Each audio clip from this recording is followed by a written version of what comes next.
Everything is awesome here. Gold subscribers increased by 750,000 or 61% year over year to 2 million. And when we go down, we see 4.5 billion cash, which is a lot of money that they have. They could do a lot of things with that. We saw 2 million gold subscribers, more than 8% of funded customers are now gold subscribers. And then strategic acquisitions and advanced roadmap. In June, Robinhood entered into an agreement to acquire Bitstamp, a globally scaled crypto exchange. Definitely going to be something that I'm looking to the future as the crypto bull run is about to come, I believe, in early to mid fall. So we know Robinhood performed very well when they went public. They were over $80 a share during 2021, pretty much at the peak there. Definitely poised to make a massive breakout and possibly an all-time high run over the next few quarters. They also approved a 1 billion share repurchase program, which is going to happen over a 2 to 3 year window from management, which is definitely a good sign, especially if you're a shareholder. I don't know if they're going to retire that stock and actually reduce the overall supply, but just in terms of the free circulating supply, that is going to be limited, by that, management buyback. So really, really great.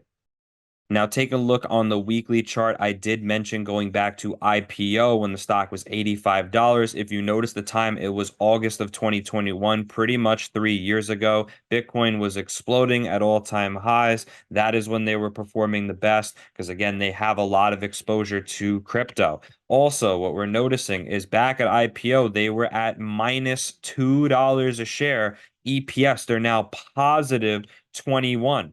And what I believe we are witnessing is macro accumulation from an institutional standpoint here. This goes back from fall of 22 to early 24. Just pretty much horizontal trading, a lot of accumulation, range bound trading, whatever you want to call it. And now it's finally took that first leg. And then we'll stabilize and we'll use that old resistance now as a floor. I believe that is what's going to happen. Pretty much the peak that we saw was around 1352. The low here was 1398 on the week. So it's very possible that the bottom could be in. We stabilize here. And if the company continues to grow, let's say we mix that in with Bitcoin reaching six figures. Let's say Bitcoin gets to 100 to 150 over the next, let's say, 12 months, right? I think it's very, very possible. Mix that in with the company's growth and continuing to improve fundamentally, that we could see not only the smash of this double top, but also continue to trickle out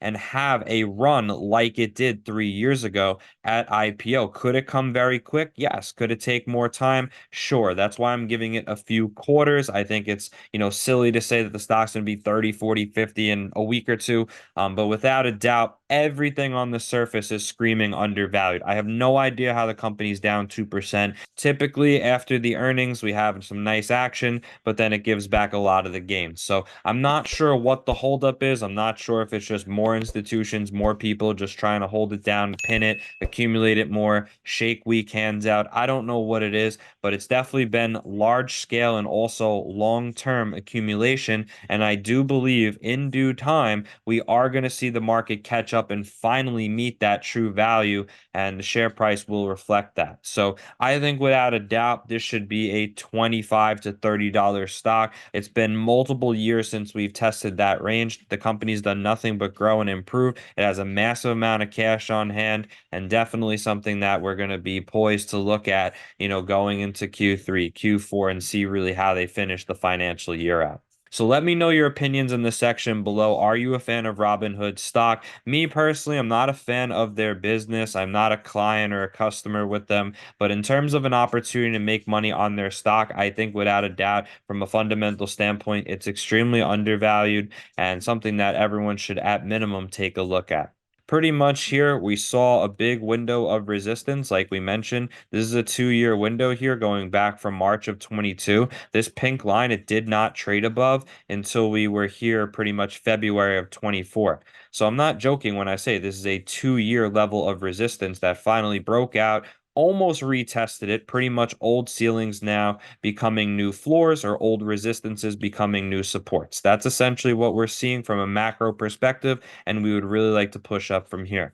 But like I said, given the report, given the improvements, the growth in the business, and the projections, I don't see how this stock is trading at $16. It makes no sense to me personally. I think even just conservatively, it should be on the north side of $20. I hope you guys enjoyed my breakdown of Robinhood stock. If I missed anything, please feel free to let me know in the section below. Any tickers you feel are worth mentioning. Again, don't hesitate to drop a comment. Besides that, have a fantastic day. Enjoy the weekend. And as always, we'll see you in the next one.